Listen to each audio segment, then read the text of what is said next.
Carmen Kanimatsu, owner of Minchoku Hotel and Restaurant. Actually, ito, vacation house lang before. So, nagra-run na, nag-rebuild na, ginawa kong commercial. Kasi sayang. Sa restaurant, authentic. Sa hotel naman, yung honest and hospitality ng mga staff ko. Masayahin. Tinitreat namin as family yung mga guests. Ang internet is important sa tao. Kahit nagbabakasyon sila.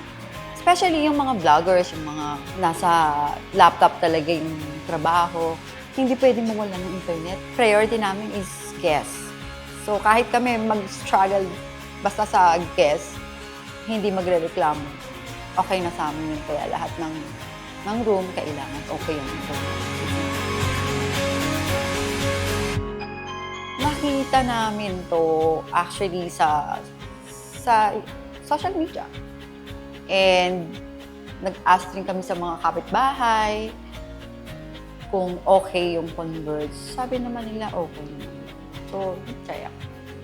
Yun yung important doon, yung everybody needs internet. So, yung isang tao pagka nagreklamo sa ano, lahat na yan eh. Pangkalahatan na yan. So, ngayon, wala na akong narinig. So, better.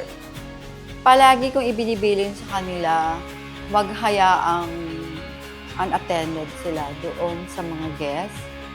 Tsaka every now and then, chine-check nila yung page. Kaya, very important yung internet. Page namin, yung mga online apps. Ayoko kasi yung maiinip yung mga guests sa response nila.